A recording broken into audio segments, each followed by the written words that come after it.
Өвлийг хүндрэл багтаа даван туулах зодын эрсдлээс урьдчилан сэргийлэх арга хэмжээний хүрээнд аймаг сумдад улсын нөөцөөс өвс тэжээл олгох, иргэдэд төрийн үйлчлэгээ үзүүлэх, засанд боогдсон зам давааг нээх хүнд машин механизм гаргахаар шийдвэрлэлээ.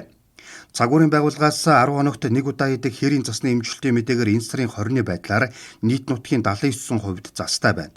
Үүнээс увсын ховд бүх мөрөн, цагаан хайрхан малчин, ховдын алтай уянч, хөвсгөлийн цагаан нуур, улаан уул, цагаан өөр, цэцэрлэг, өвөр хангаан 30 ус, булганы аршаанд, дашинчлан, баянуур, сэлэнгийн ерөө, дүшиг, орхонтуул, хөдөр, мандал, дархуулын шарын гол, хонгор, төвийн эрдэнэ суманд засны зузаан 20 см-ээс дээш байна.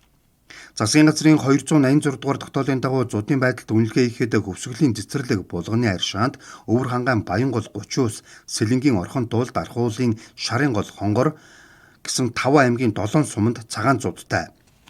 Увсын өндөр хангаа, завхны зэцэн уул, төдөвтэй, дис, өвөр хангаан сант 9 зүйл, хөвсгөлийн алаг эрдэнэ, булганы баян нур, хангал, гурван булаг, сэлэнгийн дүшиг, дархуулын орхон, Төв аймгийн цээл, угтаал цайдам, дорнотын даш балбар, гурван загал, сэргэлэнд цагаанаар зудурхуу байдалтай байна.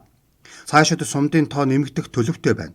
Түүнчлэн зуншлахын нөхцөл муу бэлчээрийн ургамлын гарц тааруу байсан баруун бүсийн Баян үлгий ховд Увс аймагт нийт 8.1 сая, Төвийн бүсийн Сэлэнг Дархуул Төв аймагт 6.2 сая мал буюу нийт мал сүргийн 2178% нь өвлжиж хаварчаар байгаа тул эдгээр бүсийн өвлжилт хаваржилтанд анхаарал хандуулах шаардлага байгаа гэдгийг холбогдох албаныхан мэдээлжээ.